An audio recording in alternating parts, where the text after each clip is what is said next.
The whole world is ready to bail out of bucks. They just want to do it in a way where they're not going to lose on their investments. That's all that's going on. All the people around the world, the Japanese who have $1 trillion, the Chinese who have $1 trillion, the Saudis have $1 trillion, the Europeans something similar, they're all going to dump it at the same time. The rush for the exits. And that will then create hyperinflation. When America finishes supplying the manpower and the military for standardization of the world into the one system, and they want a secular world society with a hint of greening and Gaia worship for sustainability reasons.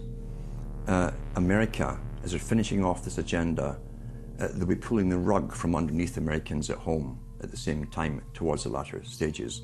When the dollar starts to slide, and this was always the nightmare of Paul Adolph Volcker, who is now sitting in the Obama White House, once the dollar starts to go, there's nothing to stop it. There's no useful way that you can stop it once it begins to gather momentum. So I think we're facing the probability of some form of dollar panic combined with hyperinflation sometime during the Obama presidency. They're now pulling the rug away from under the feet of the people. They're becoming rapidly a non-manufacturing country. Any country that can't manufacture its own goods, even for self-defense, therefore is no longer sovereign, independent, and able to sustain itself, which tells you that this is all part of the plan. It started with the very beginning when you established that there was a Federal Reserve System given the power of the state to create money out of nothing and to do so without any regard to the will of the people, without any regard to what's behind the money system.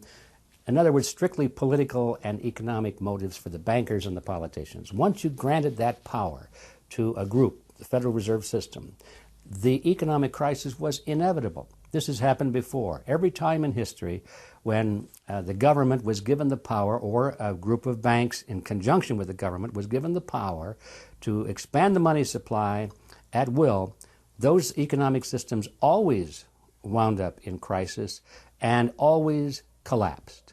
So there's no reason to believe that the United States was given some kind of a get-out-of-jail-free card, an exemption from the processes of history.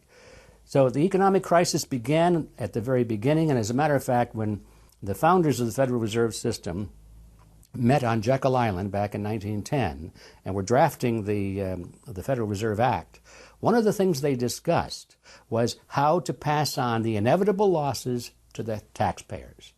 They knew that inevitably something like this would happen, and they knew that there had to be some way to get out of it without destroying the banks, of course, because they were the banks.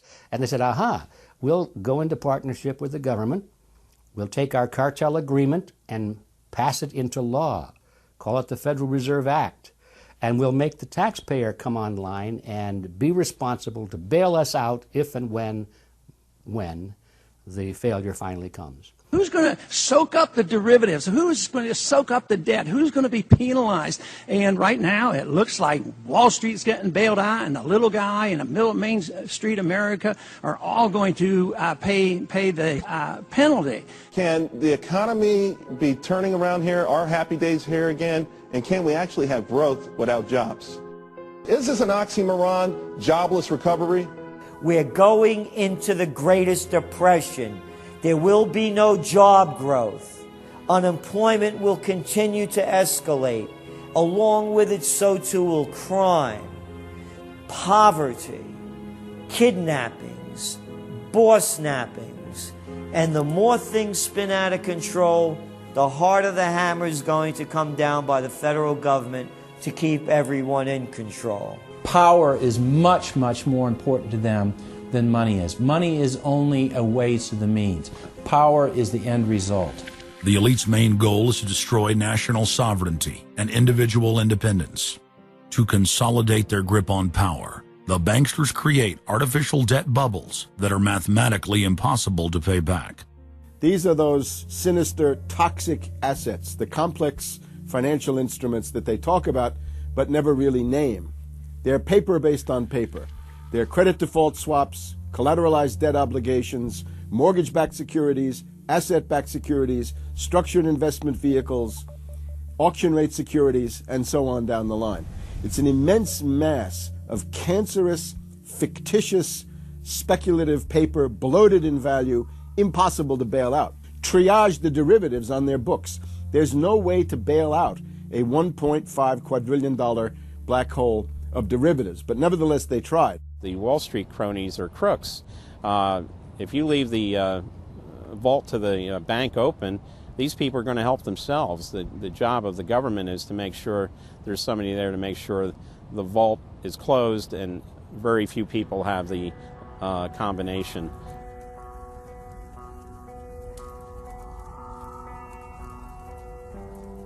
I'm William K. Black, Associate Professor of Economics and Law at the University of Missouri at Kansas City. I was a senior regulator in a number of different positions during the heart of the savings and loan crisis. On a staff level, I led the re-regulation of the savings and loan industry. The purpose of regulation and effective criminal prosecution is to make sure that cheaters don't prosper, that honest manufacturers win in competition. The primary driver of the current crisis is accounting control fraud. These are frauds led by the CEOs of the major lending institutions and major banks and institutional buyers of toxic waste product. How did it start? It started with mortgages, particularly non-prime mortgages. In September of 2004, the FBI warned that there was an epidemic of mortgage fraud, their words, and that this epidemic of mortgage fraud would cause an economic crisis at least as large as the savings and loan debacle if it wasn't stopped. The FBI found that 80% of the mortgage fraud was being induced by the lenders, not by the borrowers.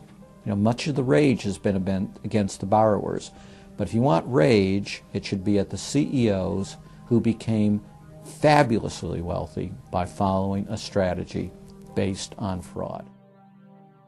The Wall Street people and their friends here at the Federal Reserve and at the U.S. Treasury and down the Washington Mall here at the U.S. Capitol. That's where the damage was done, and if people want to vent their anger, they need to vent it against these people.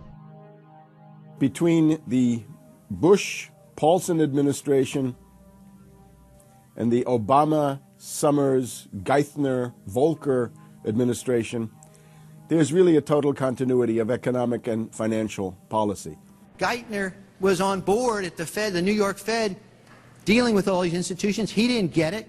And then we had this fellow who came up afterward, Mr. Friedman.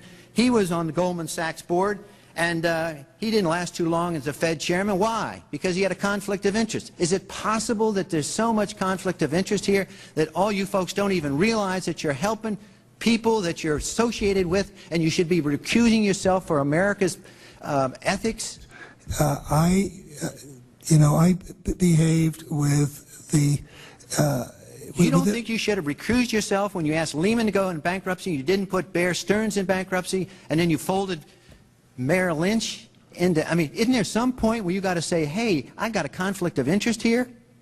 You don't feel any kind of scintilla of ethics on this thing at all? Totally. I operated very consistently within the ethic guidelines I had as Secretary of the Treasury, and when it became clear that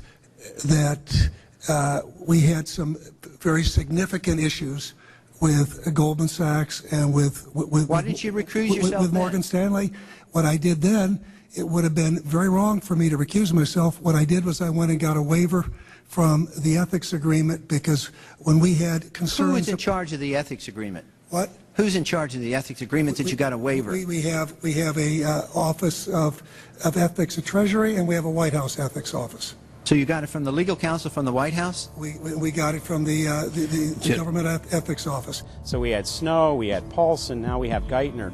All these people cut from the same bowl of cloth.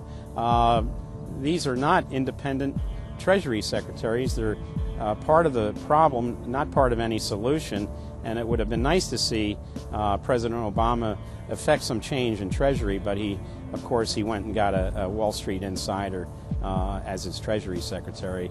Everything that's speculative, parasitical, cancerous, bloated from all these administrations, going back to Carter and even beyond, comes together in the Obama administration. With Volcker, with Summers, who's part of the economic crimes under Clinton, the guy who brought you derivatives and the abolition of the Glass-Steagall firewall. You could not have gotten a more perfect setup for a takeover from a previous government, the Bush regime, than the Obama regime.